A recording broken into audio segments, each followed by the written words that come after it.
fahamarinana manandratra ny firenena. Ry ava-malala ao amin'ny tompo mbola ampitomboina aminao mandrakarivana ny fahasoavana mampiadanana avy amin'Andriamanitra ray sy Jesosy Kristy tompo. Amen. Hivavaka isika. Ry tompo Andriamanitra eo, midera sy manome voninahitra anao, mankasitraka anao izahay noho ny amin'ny tombonandro pahavelomana anika mbola afaka indray ry tompo handinika sy fampahery amin'ny alalan'ny teninao amin'ny tia alahady maraina ity. Dia matoky izahay fa ny fanahy masonao hatrany no hitarika anay, ary efa fona teo anatrenao izay koa dia matoky ihany koa fa olona voavela heloka no manao izao fandaharana izao, miombona amin'izao fandaharana izao. Dia mankasitraka indrindra ry tompo amin'ny anaran'i Jesosy. Amen. Rehefa malala ny tenin'Andriamanitra zay iarahantsika mibanjina sy mifampahery amin'ity alady maraina ity, dia izay voasoratra ao amin'ny bokin'ny Apokalipsia toko 2, manomboka eo amin'ny 19 ka hatramin'ny 19. Rehefa hita dia toy izao no vakiny amin'ny anaran'ny tompo. Ary soraty ho amin'ny anjelin'ny fiangonana any Smirna. Izao no lazain'ny voalohany sy ny farany zay fa maty nefa velona indray. Fantatro ny fahorianao sy ny fahantranao, nefa manan-karena ianao. Ary ny fitenenan-dratsy ataon'izay milaza ny tenan'o Jiosy, kanjo tsy izy fa sinagoga ny Satana. Aza matahotra zay efa hiaretanao, indro ny devoly efa anao ny sasany aminareo ao an-tranomaizina, mba ho voazahatoetra ianareo ary ampahoriana afolony. Aoka mahatoky hatramin'ny fahafatesana ianao dia omeko anao ny satroboninahitra fiainana izay manantsofina aoka izy iaino izay lazain'ny fanahy amin'ny fiangonana izay maharesy dia tsy hosimban'ny fahafatesana faharoa. Amen. Ry ava-malala ao amin'ny tompo, mba hampazava tsara ny fandaharantsika dia isy fizarana telo izay hojerentsika mifandimpy. Ka ny voalohany amin'izany dia filazana fohifohy momba ny manodidina ny toko sy andinitsoratra masina, na izay ambara moa zany amin'ny teny vahiny hoe contexte. Ny fizarana faharoa dia ny votoatin'ny hafatra voarakitra ato anatin'izao perikopa banjintsika izao. Ary ny fizarana fahatelo farany dia hijerentsika ny tokony ataon'ny olona, ataon'ny kristianina zany, ny fiangonana kristianina izay mbola iantefany izao afatra izao. Eto ampanomboana revana dia hilazalaza fohifohy isika momba ny manodidina ity toko sy andinitsoratra masina ity, na zay ambara isika amin'ny teny vahiny hoe contexte. Ka voalohany aloha ny bokin'ny Apokalipsia izay voasoratra tany amin'ny taona 570, dia boky farany moa izay mamarana ny baiboly, ary fahitana izy io izay nampahitan'Andriamanitra ny apôstôly Jaona. Ity apôstôly ity no ela velona indrindra moa amin'ny mpianatry ny tompo, ary nataon'ilay amperora romanina olondoza be Domitien no anarany, nataony sesy tany amin'ny nosy iray atao hoe Patmos i Jaona. Inona ny antony? Mba ho fampitahorana, ho fampiemorana ny kristianina tamin'izany fotoan'izany, kanefa tsy nandaitra izany. Ny Apokalipsia na fanambarana na dia anisan'ny boky sarotra vakiana sy raisina azavaina, dia fahitana zavatra moa tsy ampoizina hitranga amin'ny fiverenan'ny tompo. Ary tena fanambarana koa ny amin'inona moa? Ny amin'ny Jesosy Kristy sy ny alehiben'ny voninahiny amin'ny ho avy. Jesosy ilay tafy voninahitra mavesatra faratampony, ary nilaza Andriamanitra moa tamin'ny Daniela mpaminany zany, ao amin'ny Daniela toko 12 eo amin'ny 14 fa zao ny voasoratra amin'ny anaran'ny tompo, asio tomboka seho izy ny taratasy mandra-piavy ny andro farany. Fa ato amin'izao bokin'ny Apokalipsia kosa zao ao amin'ny toko 220 eo amin'ny 10 dia ho kosa ny filazan'Andriamanitra hoe aza asina tombokase ny teny faminaniana amin'ity boky ity fa antomotra ny farany antombotra ny andro. Ny faharoa ry havana dia makasika ireo fiangonana 7 tany Azia kosa indray. De zao no azo ambara. Tamin'ny taonjato voalohany ny foronan'ny fivavahana kristianina dia nisy fiangonana amanjato niforona tany amin'ny sisiny ranomasina Mediterane. Ary ny fito tamin'ireo dia nofidin'ny tompo mba handray ny afatra izay nampitondrainy zany ny apôstôly Jaona. Ary teo ihany moa ny hoe satria ireo fiangonanareo dia niorina teo akaikin'ny Patmos, fa ny tena marina dia satria ny tsirairay tamin'ireo fiangonana ireo dia samy nahitana tsara ny dingana manamarika ny tantaran'ny fivavahana kristianina. Ary ny fahatelo, anisany voafidy tamin'izany ny fiangonana tao Smirna. Tanàna moa zay niorina arivo taona talohan'i Jesosy Kristy. Ary tateoriana dia nisy fotoana na haravan'ny tanàna zay afaka niorina indray. Ary ankehitriny dia Izmira no lasa anarany, ary izy no tanàna fahatelo ao Turkia. Ny teboka faharoa banjintsika ry havana dia ny votoatin'ny afatry ny tompo voarakitra eto. Ka hojerentsika voalohany amin'izany ny fomba na ny teny ilazan'ny apôstôly Jaona ny Jesosy Kristy. Araka ny hitantsika eto dia tsy manonona ny anarany hoe Jesosy na Jesosy izy Jaona zany, fa mampiasa ny teny hoe voalohany sy ny farany. Hoentin'ny apôstôly Jaona milaza zany fa talohan'ny tompo Jesosy na tompo Andriamanitra dia tsy nisy na iza na iza. Ary na inona ihany koa. Ary aorinan'ny tompo Jesosy na Andriamanitra dia tsy isy na iza na iza. Ary ny teny hoe tompo Andriamanitra moa dia sady afaka milaza Andriamanitra ray zany, no afaka milaza ny Jesosy Kristy zay nanambara moa fa izaho sy ny ray hoy ny tompo Jesosy dia iray ihany. Ary ny tenin'Andriamanitra ihany moa ry havana no afaka manampy ihany koa sy mitarika antsika amin'ny fahazahoana ny tenin'Andriamanitra. Ary ny bokin'ny Genesisy zay antsoina koa hoe fiandohana no mitantara fatatsika zany ny faharina. Zany hoe namorona an'Andriamanitra ny zavatra rehetra araka ny voasoratra ato amin'ny toko voalohany moa eo amin'ny 9 voalohany vakitsika amin'ny anaran'ny tompo izany. Namorona an'Andriamanitra izao tontolo izao. Tamin'ny voalohany Andriamanitra nahary ny lanitra sy ny tany. Ary mazava ny voasoratra tsy nisy na inona afa-tsy Andriamanitra no hita eto. Ary zay ary voalaza hoe amin'ny 2 ary ny tany ozy izy dia tsy nisy endrika sady faona ary aizina no tambonin'ny lalina. Ka tsy nisy zany afa-tsy Andriamanitra no hitantsika eto. Andriamanitra ilay raha nanambarany tenany moa dia nilaza izy fa izy ozy izy atray ka ho mandrakizay. Ary tsy lavitra ry havana fa eo amin'ny 13 na ny marina koa eo amin'ny 12 ihany ny tapany farany dia zao ny voalaza amin'ny anaran'ny tompo. Ary ny fanahin'Andriamanitra nanomba tambonin'ny rano. Zany hoe inona moa io? Dia fanahin'Andriamanitra fanahy masina zay tsy misaraka amin'Andriamanitra raty eo. Dia Andriamanitra moa voalaza ihany koa fa fanahy, ary zay mivavaka aminy Jesosy no tenen'io dia mivavaka amin'ny fanahy sy ny fahamarinana. Ary Jesosy Kristy zanany ihany koa dia hita ato amin'ny bokin'ny Genesisy. Ahoana angao ianao? Tsy voalaza ao ny anarany. Ny anarany hoe Jesosy na Jesosy. Fa rehefa mamaky ny 17 isika dia ahoana hoy ny voasoratra vakitsika amin'ny anaran'ny tompo age. Ary Andriamanitra nanao hoe Misia mazava dia nisy mazava.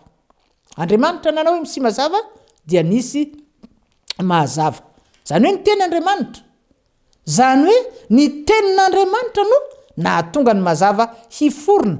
Ny tenin'Andriamanitra no namoronana ny mazava. Ka tsy iza io tenin'Andriamanitra io fa Jesosy Kristy. Dia afaka maneho hatrany moa isika ny famakina ny bokin'ny Genesisy ary asika vakina ohatra ny 9 amin'ny anaran'ny tompo. Ary Andriamanitra nanao hoe Misia bakabaka eo anelanelan'ny rano ary eo ka misaraka ny rano amin'ny rano izy. Dia inona moa zany no zavatra miseho? ny teny ray Andriamanitra de nisy ny abakabaka de toy izany hatrany no hitantsika eto amin'ity boky ny Genesis ity toko voalohany hatramin'ny andininy 5 ry havana. Zany hoe ny famoronana izao tontolo zao ny alina, ny andro, ny rano, ny ranomasina, karazam-biby rehetra, ny zava-maniry sy ny sisa dia tamin'ny alalan'ny teny nataon'Andriamanitra avokoa. Tamin'ny alalan'ny teny no niforona. Ary averina indray ry havana, indrindra ho an'ny olona zay mety tsy mbola mahafantatra fa tsy iza fa Jesosy Kristy no teny nentin'Andriamanitra namorona izao tontolo izao.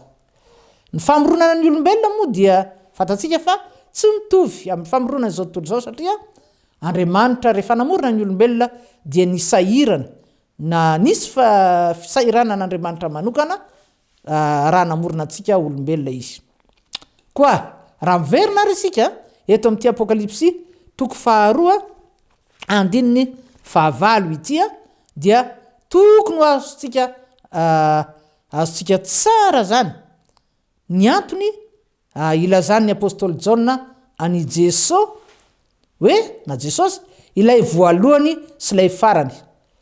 Ny apôstôly Jaona ihany koa aza moa ry havana dia mbola manambara izao teny izao ao amin'ny filazantsara nosoratany eo amin'ny toko voalohany Jaona, filazantsarany Jaona toko voalohany izao ny voasoratany manompo amin'ny andininy voalohany ka hatramin'ny andininy 7 amin'ny anaran'ny tompo. Tamin'ny voalohany izy tamin'ny voalohany teny rentsoratra zany lettre majuscule ary ny teny ohatray ihany tao amin'Andriamanitra ary ny teny ohatray ihany dia Andriamanitra. Izy dia tao amin'Andriamanitra tamin'ny voalohany. Izy naharina ny zavatra rehetra ary tsy izy dia tsy nisy naharina izao zavatra ary izao na dia iray aza. Dia mazava tsara fa io teny io dia manondro any Jesosy Kristy. Ilay voalohany hoy Jaona verintsika zany izy ihany koa moa nanotra an'ity bokin'ny Apokalipsy ity eto amin'ny Apokalipsy. Ary eto moa izy dia manambara ninona ao anatin'ity boky ity Jesosy zany ilay farany satria aorian'ny fiverenan'ny tompo dia ifarana inona ny ifarana tantaran'izao tontolo izao Jesosy no hamarana azy. Ilay voalohany zay teo hatray ary ilay farany zay hamarana ny zavatra rehetra. Dia ahoana koa ny apôstôly Jaona raha manambaran' Jesosy eo amin'ny tapany 2 ozy izy hoe zay efa maty nefa velona indray. Hoenty milaza mazava tsara zany fa tsy mivavaka amin'Andriamanitra maty tsy akory ny kristianina fa tena Andriamanitra velona nandresy ny fahafatesana ary toky ho antsika kristianina isika zay mpanaradian'i Kristy ny fitsanganan'ny Jesosy. Eny tokoa tsy maintsy nombona teo amin'ny hazo fijaliana ny tompo Jesosy hamonjy atsika mba hamonjenantsika olombelona mpanota mba azaontsika famelan-keloka satria ny baiboly dia manambara ry havana fa raha tsy misy raha latsaka dia tsy misy famelan-keloka. Ao amin'ny testamenta taloha ry havana dia rahambiby foana no nataon'ny mpisorona fanatitra ho famelan-keloka fa aty amin'ny testamenta vaovao rehefa voaomby teo amin'ny hazo fijaliana ny tompo dia ny rany latsaka indray mandeha tsy miverina dia ampy hitondra famelan-keloka ho an'ny olombelona rehetra na iza na iza. Noho izany raha sanatrika mbola misy ihany olona manao sorona biby kanefa milaza azy hoe kristianina dia olona tsy mahalala ny soratra masina izany. Olona manaonao foana ary tena manao zinona ny raha sarobidy nalatsaky Jesosy Kristy tompo ho an'izany olona zany ihany koa. Eny tena fanaovana blasfemi zany ry havana. Ary raha sanatria ka mbola misy olona manao toy izany miombona amin'izao fandarana izao dia mila mibebaka izy. Manajanona tsy misy atakandro izany fomba sifanao zay tena maizina fanompontsampy izany.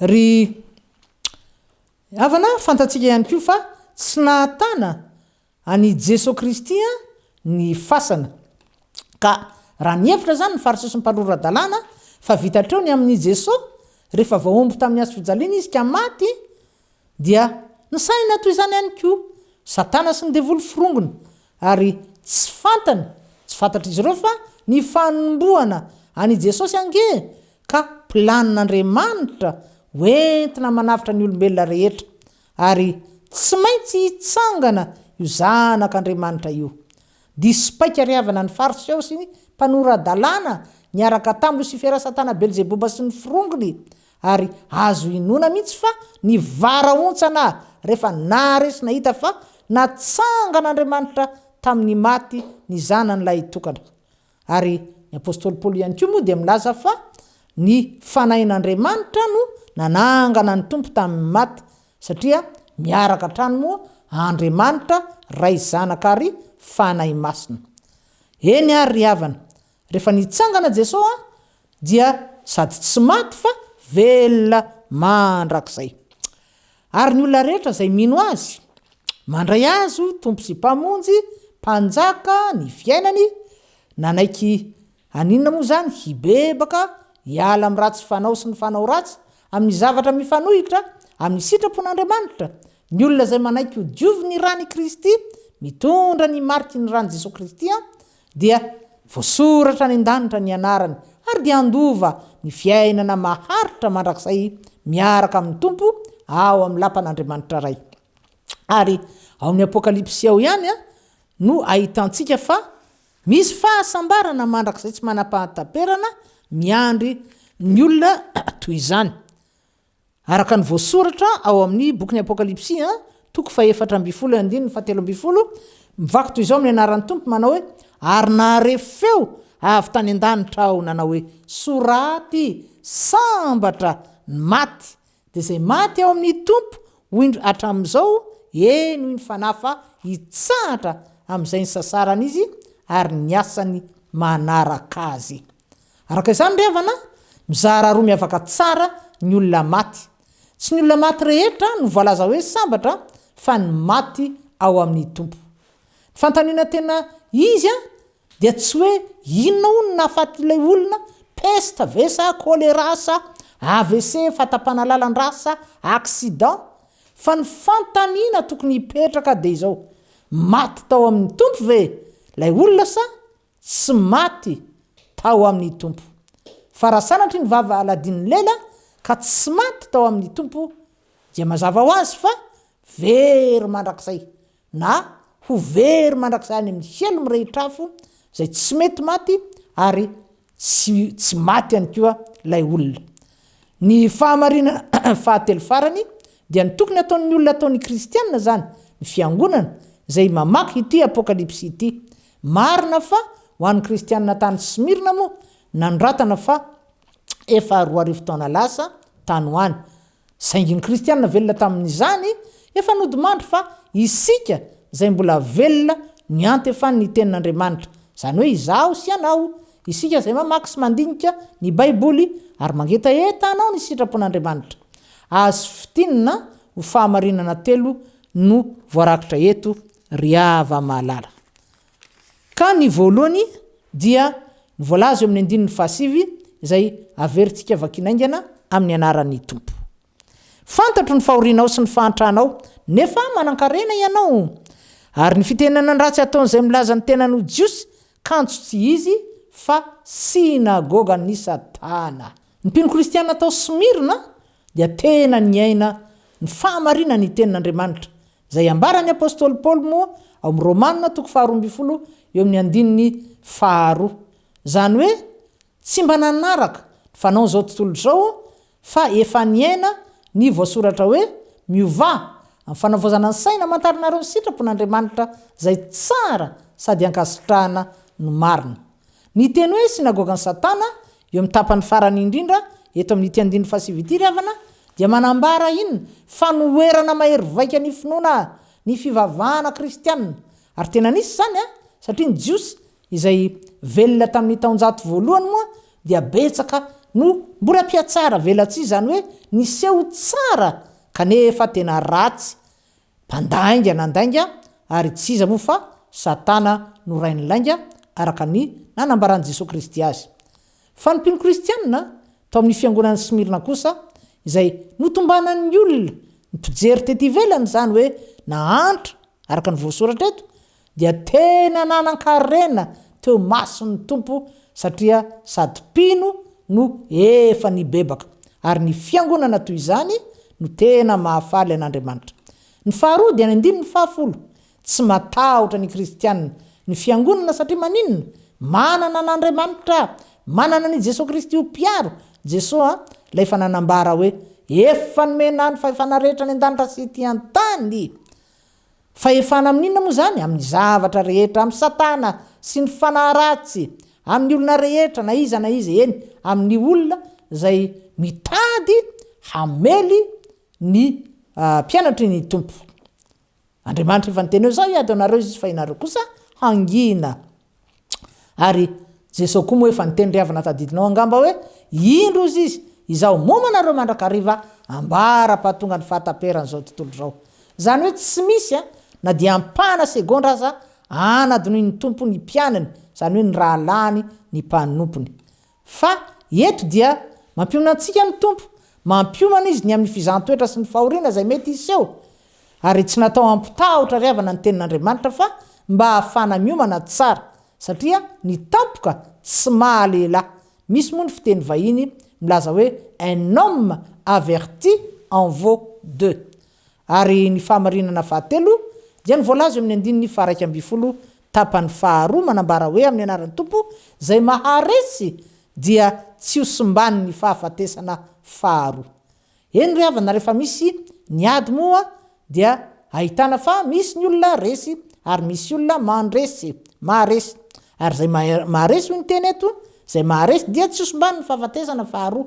Zany hoe miatrika ady isika kristianina miadiny ady tsara ny finoana ny apôstôly Paoly ka tsy hoe sanatria famononana amin'ny alalan'ny fifampitifirana na tsatokantsy isika hoy ny apôstôly Paoly ihany tsy mitolona amin'ny nofamandra tsy miady aman'olona zany fa ady amin'inona amin'ny fahamaizinana ady amin'ny fanahy ratsy amin'ny devoly sy ny firongony ary ny fitaovana hoentina miaro tena moa sy hoentina mamely ihany koa ny fahavalo dia efa ny apôstôly Paoly ihany no nanoratra izany milaza izany eo amin'ny epistily ho an'ny Efesianina toko 9 manomboka eo amin'ny 10 koa dia taomina ianao hamaky an'izany ry havana.